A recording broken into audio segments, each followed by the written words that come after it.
हाँ, श्रीमद् भागवत के चौथे स्कंद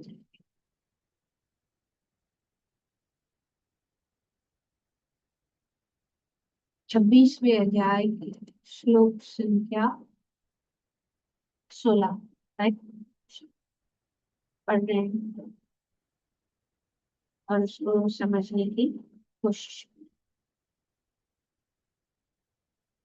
तो यहाँ पे पुरंजन कह रहे हैं, कृपया मुझे उस सुंदरी का पता बताओ जो मुझे सदैव संकट के समुद्र में डुबाने से बारती है। वह मुझे पग पकड़ सद्विद्या प्रदान सद्बुद्धि प्रदान करके बचाते। श्रील प्रभुपाद जी अपने तात्पर्य में बताते हैं कि अच्छी पत्नी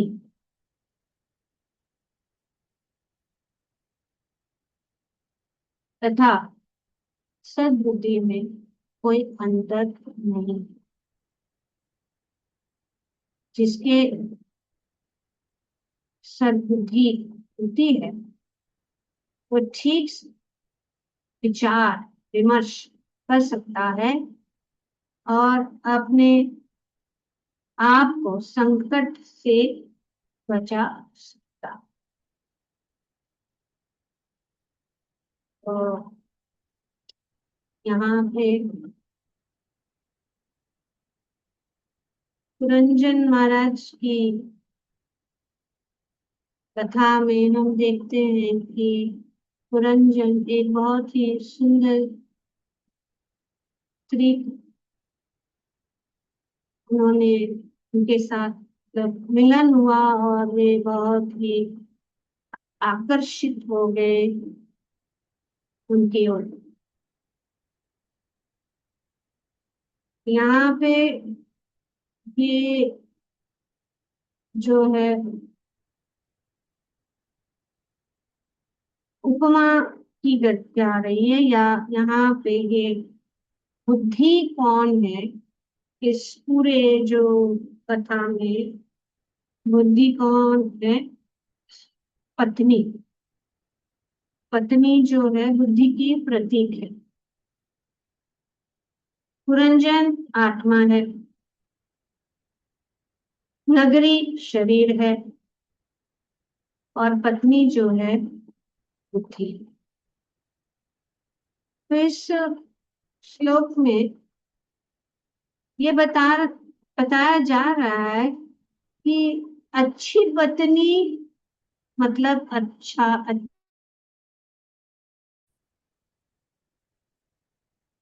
बुद्धि, क्योंकि पत्नी की के साथ उनकी उपमा की कि पत्नी और बुद्धि का क्या संबंध है। तो एक प्रकार का ये एनालॉजी है कि हमें जीवन में भी पत्नी क्या करती है, वे मार्ग देती, वो निर्णय लेती और वो पति को अच्छी सलाह देती। उनके जो कार्य को कार्य के ऊपर उनका प्रभाव रहता है और उनको सुरक्षा देती है। खतरों से कैसे बचे वो उनको जो है मार्ग देती है। तो इस प्रकार से बुद्धि भी ऐसी काम करती है। इसीलिए बुद्धि और पत्नी, बुद्धि क्या करता है? बुद्धि निर्णय निर्णय लेती है कि क्या बुरा है क्या अच्छा है। मन को कुछ निर्णय लेने की शक्ति नहीं, क्योंकि मन तो एक गोदाम, जो इंद्रियों के साथ मन का संबंध। मन चंचल, वो कुछ भी देख लेता है, उसको जो है जाने का इच्छा इंद्रियों के साथ, चाहे आंखें हो, कान है, नाक है, सब इंद्रिया जो है वो भर लेता है मन में। मन जो इसमें भर लेता है, जो इंद्रियों से दिखता है भर लेता है। और हम वो निर्णय नहीं ले, वो निर्णय ले नहीं ले।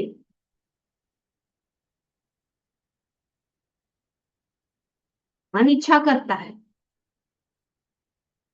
इंद्रियां काम करती है, पर निर्णय लेने वाला कौन है? निर्णय कौन लेता है? बुद्धि। तो बुद्धि जो है, उनको पता चल जाता है कि ये अच्छा है ये बुरा है। वो मार्ग देता है, मन और इंद्रियों को मार्ग देता है। और जो है बुद्धि हमें बचाती है नीचे माया में गिरने की। जिस प्रकार पत्नी अपने पति को बुरा निर्णय लेने से बचाती है, उसी प्रकार से जो बुद्धि जो है वो हमें, आत्मा को बचाती है भौतिक संघर्ष और दुख से दूर। ये अच्छी पत्नी। तो ये यहाँ हम देखते हैं कि मन इच्छा रखता है, इंद्रियां तैयार हो जाती है, पर बुद्धि निर्णय।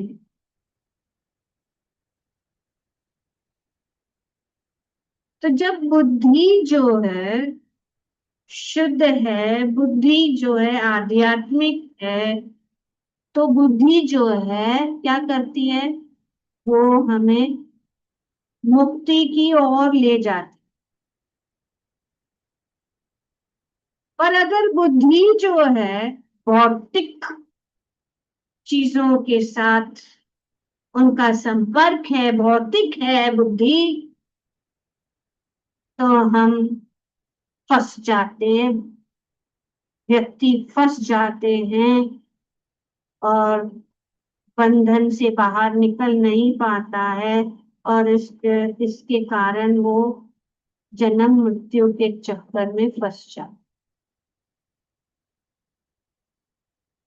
पुरंजन जो जीव, वो क्या बोलते हैं, बुद्धि को फॉलो कर, ब्लाइंडली फॉलो, मतलब वो जो भी बुद्धि बोलता बस वही वो करता है। तो Puranjan blindly follows his wife, यहाँ पे हम देखते हैं। और आत्मा क्या है? बुद्धि का फॉलो, बुद्धि को फॉलो करता है। तो इसलिए ये बुद्धि को तो क्यों यहाँ पे पत्नी, धर्म पत्नी या पत्नी क्यों जो है महत्वपूर्ण है जीवन में? क्योंकि वो बुद्धि के जैसा काम करती है, और ये बहुत इंपॉर्टेंट है। तो क्या इम्पोर्टेंट? क्योंकि सब कुछ बुद्धि के ऊपर डिपेंडेंट है। अगर बुद्धि स्ट्रांग है तो हम जान सकते हैं मोह और आसक्ति के बीच। आसक्ति क्या है और अनासक्त कैसे हो सकते हैं? जब टेम्पटेशन आते हैं या हमें कुछ इच्छाएं आती हैं, तो बुद्धि अगर स्ट्रांग है तो हमें ऐसे नहीं कि जो मन चाहता है वही करो। और क्योंकि अगर बुद्धि वीक है तो जैसा मन कहेगा वैसा ही जीव आत्मा चलेगा। और अगर बुद्धि स्ट्रांग है तो हम आध्यात्मिक प्रगति कर सकते हैं। पर अगर बुद्धि कमजोर है तो हम बुरे चीजों का भी जस्टिफाई करेंगे। बुरा चीज कर रहे तो उसका हम लोग कुछ ना कुछ बहाना निकालेंगे कि इसके कारण। और वो इंद्रियों का जो खिंचाव, ये सब वेग है। वाचो वेगम, जिह्वा वेगम, क्रोध वेगम, उदरप्रस्थ वेगम, ये बहुत स्ट्रॉन्ग वेग। वेग मतलब बहुत, इनको इसमें रखना बहुत कठिन है। और इसीलिए हम जो है अज्ञानता में रह जाते हैं, क्योंकि बुद्धि कमजोर है। उस वेगों को, क्योंकि आध्यात्मिक ज्ञान नहीं है, उनकी दृष्टि नहीं है देखने के लिए, मन जो है कितना प्रबल है कि वो बुद्धि को भी जो है, अगर बुद्धि स्ट्रांग नहीं है तो उसको नीचे कर सकता है, उड़ा सकता है। तो ये बात जो है हम जान चुके हैं, और हम देखते हैं कि ये शरीर एक क्या है, एक रथ के समान है। आप अक्सर जानते हैं कि किस प्रकार जो घोड़े जो इंद्रियां है, लगाम जो है मन है, और ड्राइवर कौन है, बुद्धि है, और आत्मा बैठा है। तो आत्मा जो कुछ भी बुद्धि जैसा निर्णय लेगा तो वो उसको फॉलो करेगा। और अगर बुद्धि वीक है तो जहां जहां घोड़े ये लगाम ले जा रहे हैं वहां वहां और उसको कंट्रोल नहीं कर पाएगा क्योंकि वो स्ट्रांग नहीं है। अंत में क्या होता है, घोड़े अपने आप यहाँ जाएंगे, आंखें यहाँ जा रही है, इंद्रियां हैं यहाँ जा रही है, कान यहाँ जा रहा है, नाक यहाँ चाहता है, वो चाहता है, वो सब जगह चलता रहता है। और ये लगाम जो है मन यहाँ जा रहा है, वहां जा रहा है, मन डिसाइड नहीं कर पा रहा है, मन यूं। और फिर बुद्धि भी स्ट्रांग नहीं है, तो फिर वो क्या हो जाता है, पूरा जो शरीर जो रथ है गिर जाता है। और आत्मा तो बैठी बात, आत्मा कौन है, पैसेंजर है। आत्मा यात्री है इस शरीर रूपी रथ की।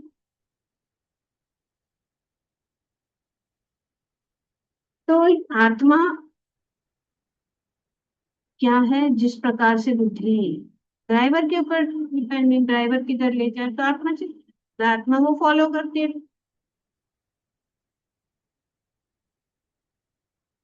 तो आत्मा को बुद्धि के ऊपर विश्वास है, बुद्धि जो है जैसे ले जाती है वैसा आत्मा। तो आत्मा या ये बुद्धि को स्ट्रांग करना, स्ट्रांग होना मतलब साधु संग है, और ये करता नहीं है। ज्ञान है शास्त्र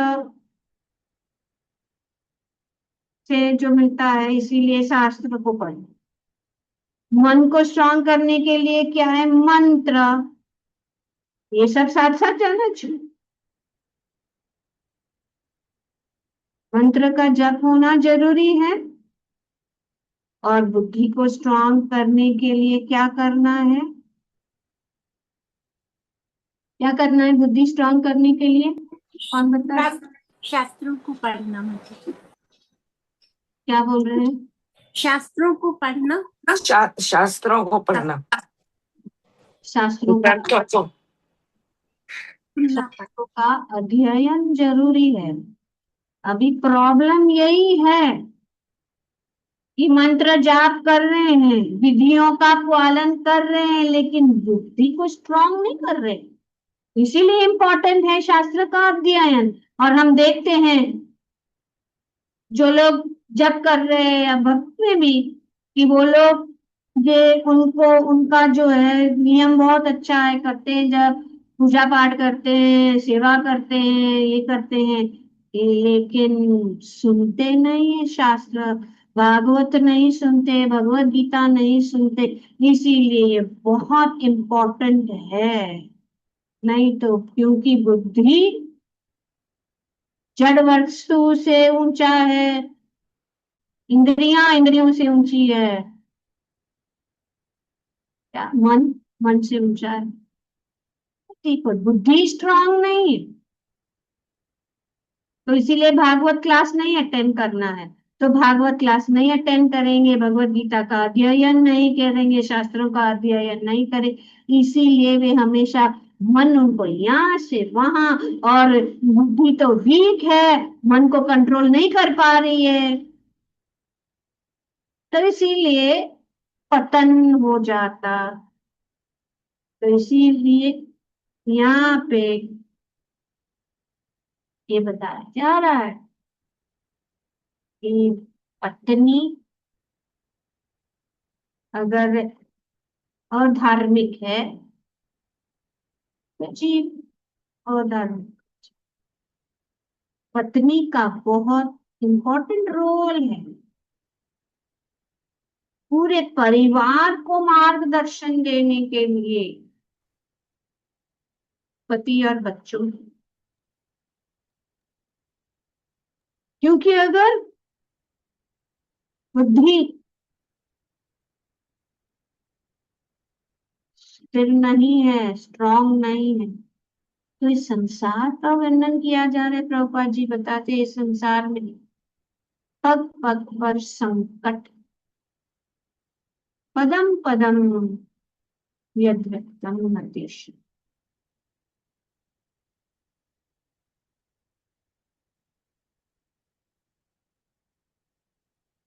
यह भौतिक संसार वास्तव में बुद्धिमान लोगों या भक्तों के रहने का स्थान नहीं है। पद पद पे संकट है, पद पद पे संकट है।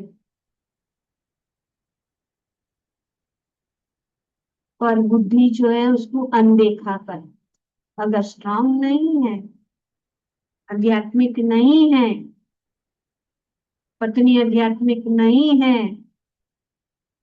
तो बुद्धि का इसका तुलना की जा रही है एक प्रकार का, ये मेटाफर है। और शास्त्र में, श्रीमद् भागवतम में तो प्रभुपाद जी यहाँ समाश्रित ये पद पल्लव प्लवम, पद पल्लव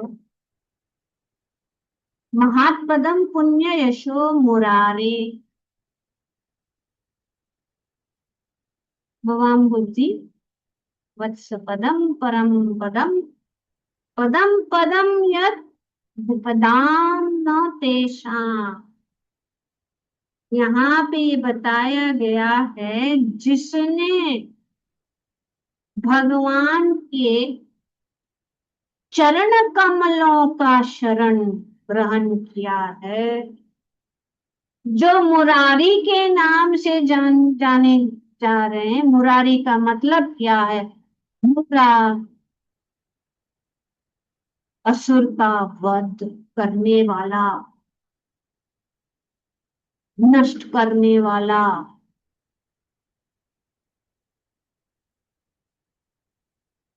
तो ये पूरा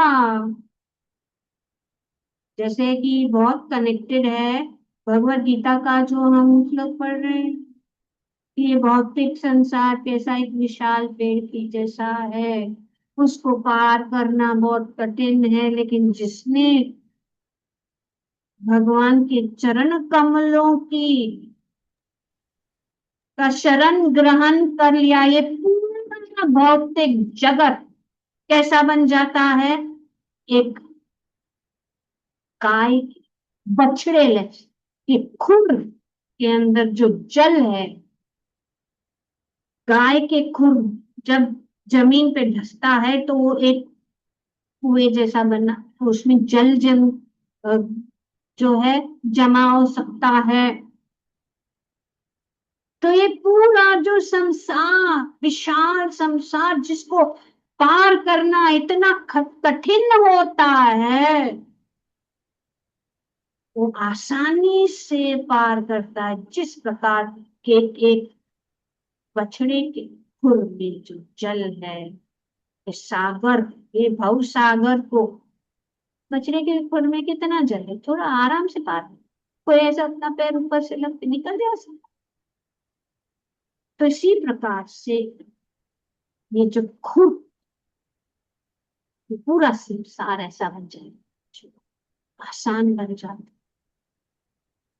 और लक्ष्य क्या है? परम पदम। परम पदम मतलब वैकुंठ,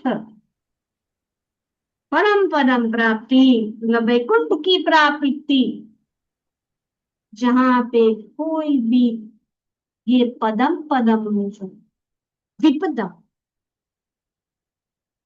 नहीं है इस भौतिक जगत में, ये हम देखते हैं। तो इसीलिए इस यहाँ पे इस भागवतम के श्लोक में ये बताया जा रहा है कि हमें जो है भगवान की शरण, भगवान के चरण कमलों की शरण ग्रहण करनी चाहिए, ताकि हम इस भव सागर को पार कर सके। आसान कुछ करना नहीं भगवान, इसीलिए भगवान कहते हैं भगवत गीता में भी 15वां अध्याय यही भगवान बता रहे, उस स्थान को खोज लेना।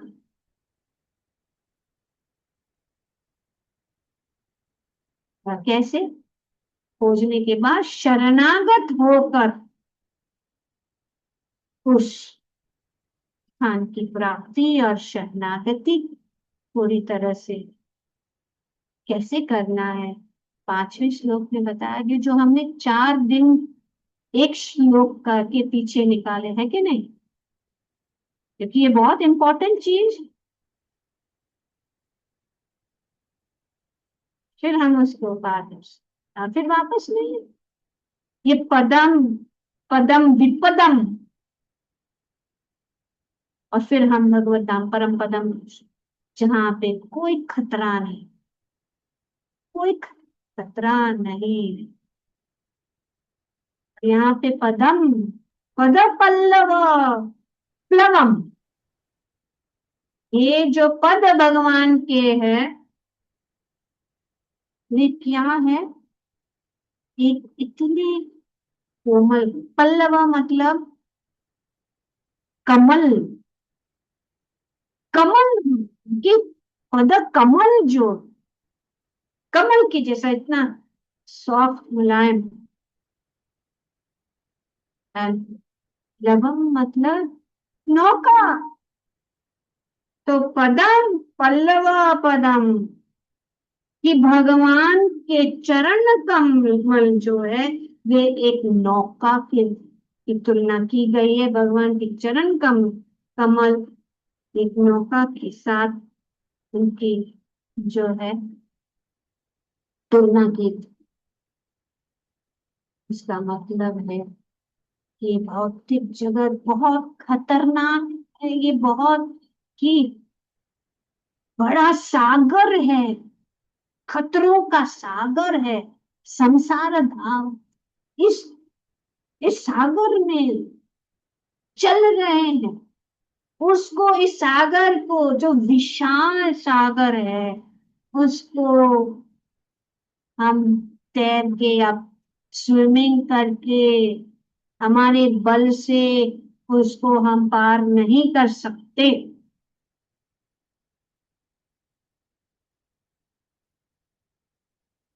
पर अगर हम भगवान की शरण ग्रहण करते हैं तो बहुत ही अच्छा नौका।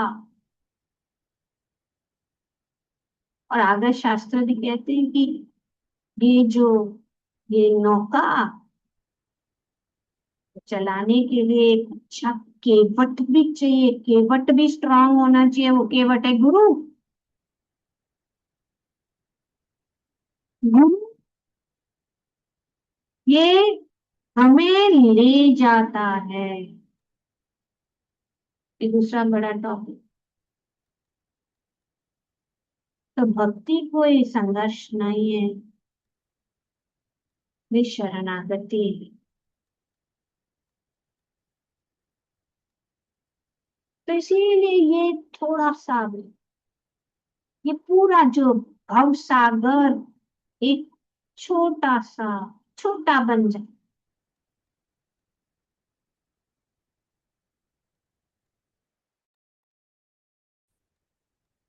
तो जब कठिनाइयां आती है, वो आएगी, वो हम समाप्त नहीं होगी, क्योंकि ये बहुत सा।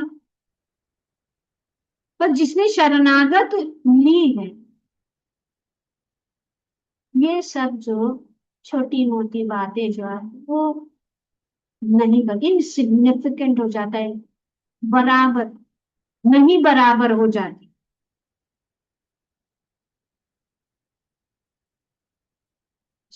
ये परीक्षा भी है।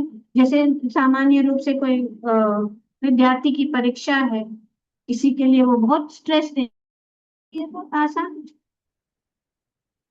इसी प्रकार जीवन में किसी को बोझ लगता है, तो बोझ तो है, लेकिन बोझ जो है उसका प्रभाव हल्का हो जाता है जब हम इस प्रकार से हम परम पद का हमारा ध्यान रहता है। तो कोई जो है चिंता नहीं है, कोई जहाँ पे हम जाके वैकुंठ का त्याग।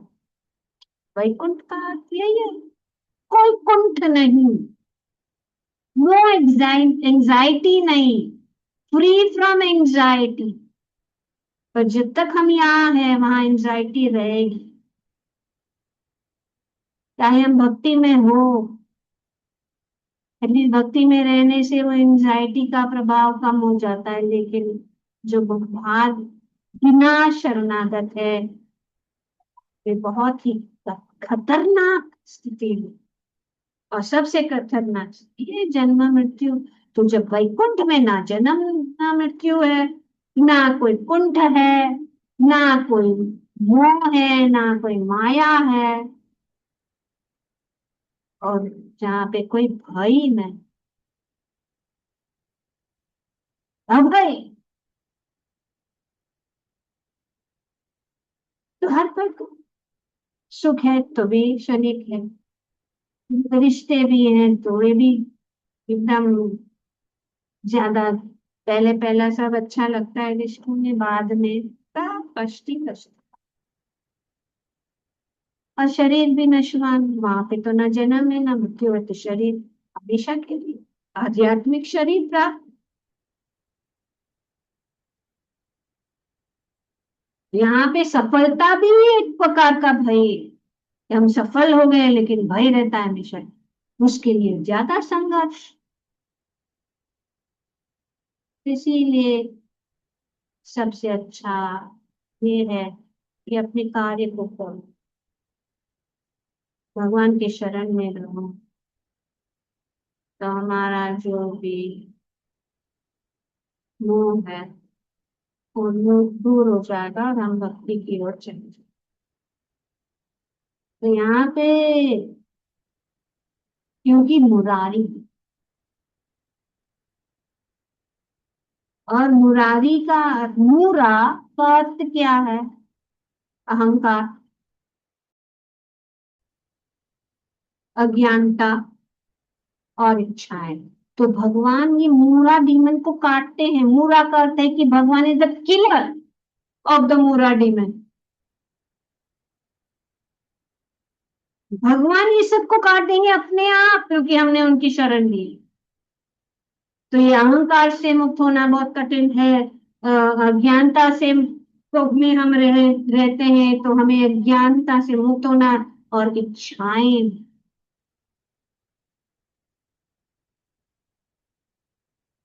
तो मुरारी का अर्थ जो इस सबको डिस्ट्रॉय करता है, नष्ट कर देता है। तो जिसने शरण, या ये जो हमारे अंदर जो असुर है, असुर एक प्रवृत्ति है, उसको भगवान नष्ट। तो ये फॉर्मूला है जो इस भागवतम के दसम स्कंद का जो इसको। तो अगर हम सोचते हैं कि इस भवसागर को हम कंट्रोल करेंगे, तो don't try to control the ocean, just get into the boat. हम बहुत सारी योजनाएं बनाते हैं कि इसको इससे मुक्त हो, उससे मुक्त हो, लेकिन इससे बनने वाला नहीं बात। सिर्फ बोट में बैठ जाओ, तो वो बोट कैसे प्राप्त होगा? हरि नाम से, शास्त्र का अध्ययन से। करो परोपकार, जीवे दया कृष्ण नाम, हमारा ये उद्देश्य। पर हम जो है भक्ति में भी आनंद लेना चाहते हैं, यहाँ घूमना चाहते, वहां घूमना चाहते, लेकिन ये जो हमारे साथ अंदर जो अनर्थ से हम घूम रहे, चाहे कहीं पे भी जाओ, जब तक हम ये विधि को नहीं, और अगर हम सीरियस नहीं है, हम एक स्थान में स्थिर रहना नहीं चाहते, कि बुद्धि स्ट्रांग नहीं है, यहाँ जाना है, वो जाना है, ये करना है, वो करना है, ऐसा कर, भक्ति में भी, आध्यात्मिक जीवन में, तो इसीलिए गाइडेंस का जरूर।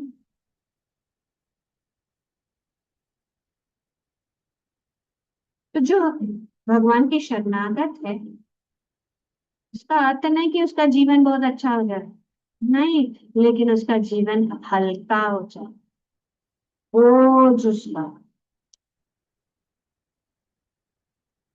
ये बहुत गहरी बात।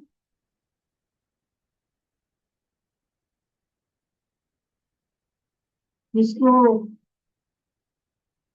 सही तरीके से समझना बहुत जरूरी है। आराम से श्लोक को देखना है, श्लोक का उच्चारण देख, और उसका गहरी बात है रही का को नहीं समझ।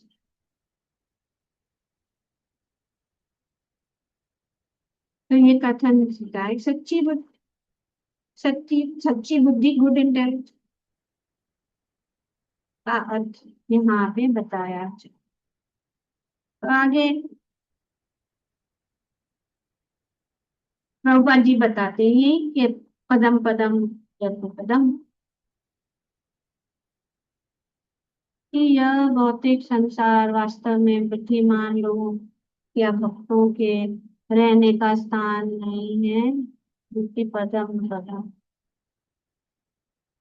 भक्त के लिए तो वैकुंठ ही असली स्थान स्थान है, जहाँ न चिंता है और न संकट है।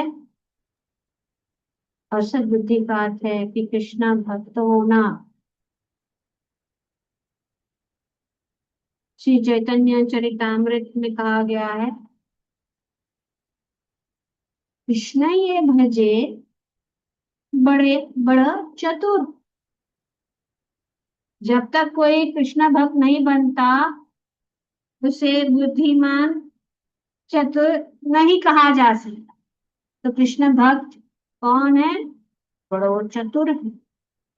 ये चैतन्य महाप्रभु जो कृष्ण की भक्ति करता है, वो वास्तव में बुद्धिमान चतुर।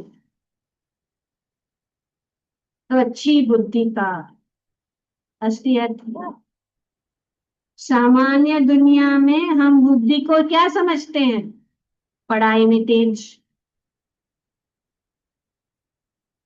लॉजिक में मजबूत, पैसे कमाने में सक्षम।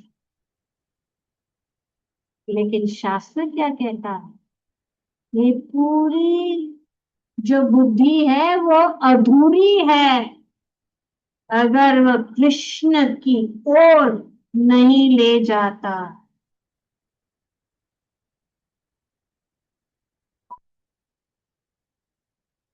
हर कोई सुख चाहता है, लेकिन लोग गलत जगह, जानते नहीं, वो गलत जगह में खोज रहे। वो पद, संबंध, और आज तो थोड़ा सा भी करो तो बड़ा पद चाहिए, आसानी से पद चाहिए, भोग करने की इच्छा रहती है, संबंध, ये इसमें सुख बात। बुद्धिमान व्यक्ति ऐसा नहीं, बुद्धिमान व्यक्ति समझता है मेरा असली लक्ष्य कृष्ण ही है।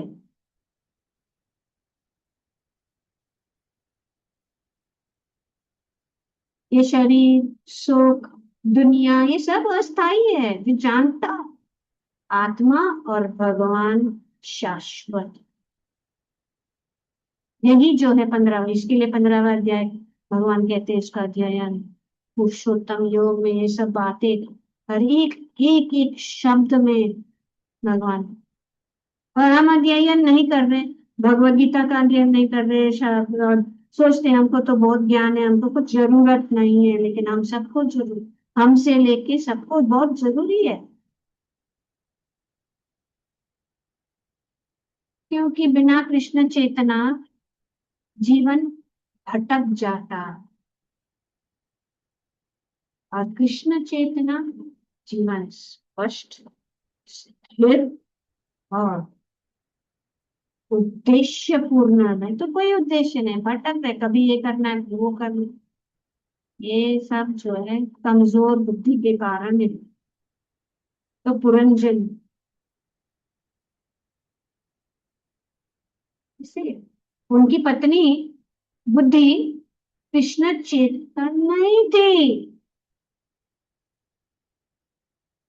इसीलिए वह इंद्रियों के पीछे गया, शरीर में फंस गया, मोह में पड़ गया। उसको कहते बुरा बुद्धि।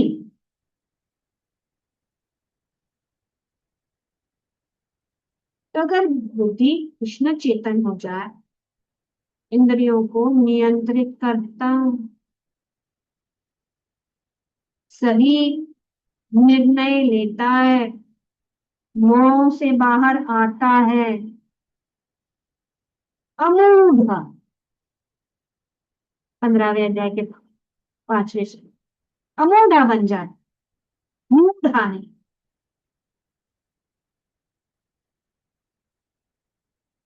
बुद्धि का काम इसीलिए है दिशा देना। अगर दिशा कृष्ण की ओर है तो जीवन सफल, अगर नहीं तो भटक जाते हैं, भटका में रहेंगे। तो इसीलिए कृष्ण भक्त बड़ो चतुर, सबसे बुद्धिमान वही है जो दुनिया जीत ले, बल्कि वह है जो अपने मन और जीवन को कृष्ण की ओर मोड़ दे। ये बुद्धिमानी है, क्या है वो है, जिन दुनिया को जीत ले। दुनिया, what profit a man who gains the world and loses his soul? ये धर्मों में बताया गया, ईसाई धर्म, first thing at all, what gains, what profit a man, क्या क्या मिला? पूरी दुनिया को पा गए, हम दुनिया के राजा बन गए, लेकिन आत्मा का पतन, फिनिश, लूज द सोल। तो अच्छी बुद्धि या सद्बुद्धि कृष्ण को समझना और उनकी भक्ति करना। और बुद्धि, बुरी जो बुद्धि है, दुर्बुद्धि, इंद्रियों भोग में फंसना। तो इसलिए कहा गया कृष्ण ये जो ब्रजे सब पढ़ो चतुर।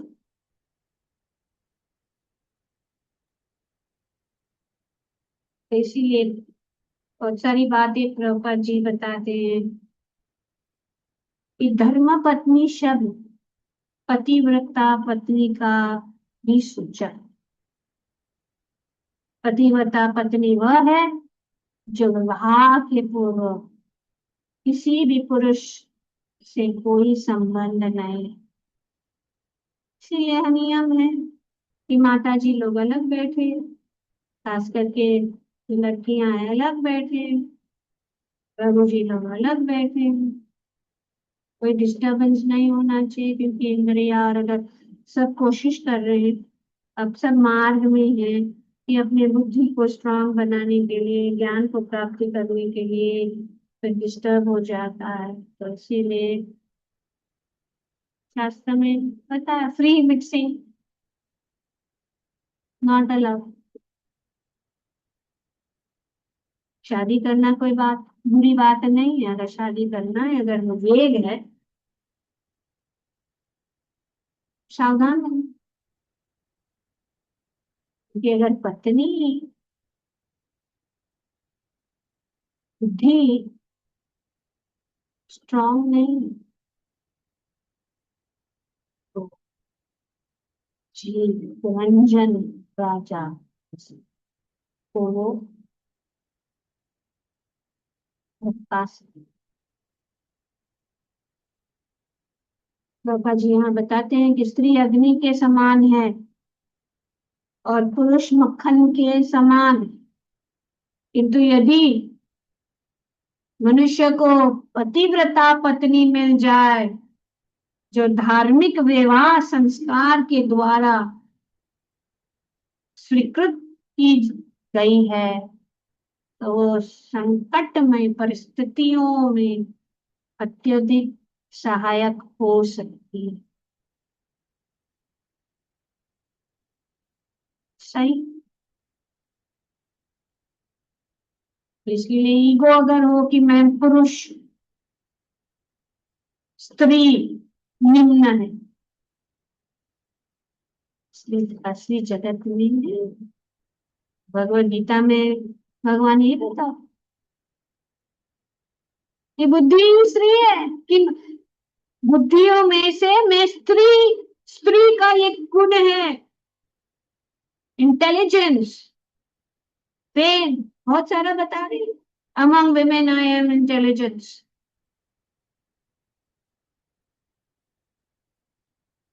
पर ये अहंकार के कारण, फिर अहंकार ही हमें नीचे। तो इसीलिए अगर हम विवाह करना चाहते हैं, कोई बात बुरी बात नहीं, लेकिन विवाह सोच समझ करना चाहिए। कल हमने देखा भरत महाराज की कथा, वे भाव किस स्तर पर पहुंच गए थे, भाव ऑलमोस्ट प्रेम। और एक चीज में पूरा नष्ट कर दिया। तो यहाँ पे ये बताया कि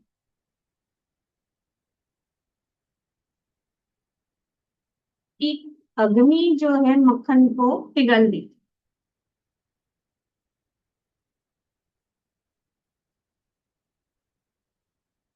तो ये पिघलापन और ये अग्नि, ये एक प्रकार ये उदाहरण देना चाहिए।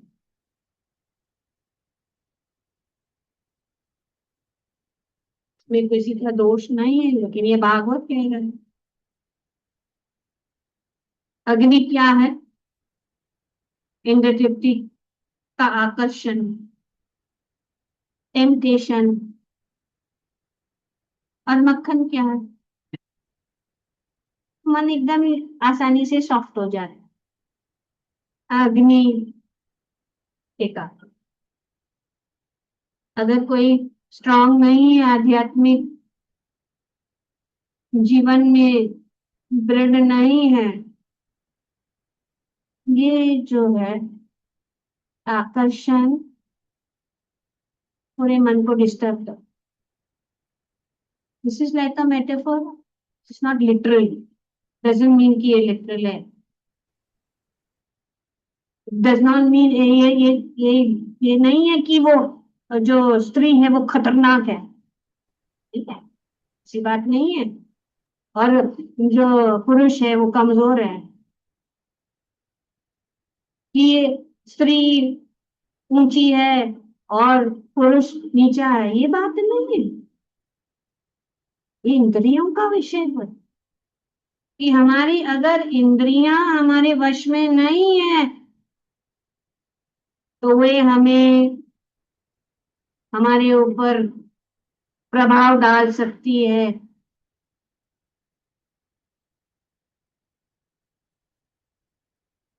तो इसीलिए भगवान देखो अगेन 15वां अध्याय, देखिए किस प्रकार से भगवत गीता कनेक्टेड है। और भगवत गीता का जो सूत्र है वो और गहराई से भागवतम में जो है शिक्षण दिया जा रहा है।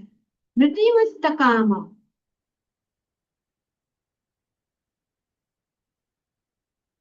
हम क्या आ जाते हैं, मुक्त हो जाते काम, जो काम से मुक्त है।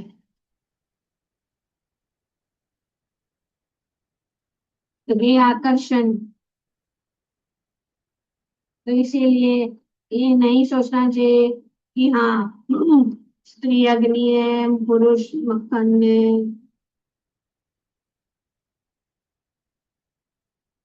ये सबका मान रखना है, चाहे स्त्री हो या पुरुष। हमें नहीं ये सोचना है कि स्त्री ऊंची है या पुरुष नीचा है, या पुरुष समझे कि मैं ऊंचा हूँ, स्त्री को कोई इंटेलिजेंस नहीं है, कोई ये नहीं है। तो इसीलिए बेस्ट सबको मान, आमानी ना मान देना कीर्तनिया। और हम भी मन को ऊंचा, ऊंची चीजों में जैसे कि भक्ति और बुद्धि, इंद्रियों को सेवा, मन को मंत्र और बुद्धि को अध्ययन।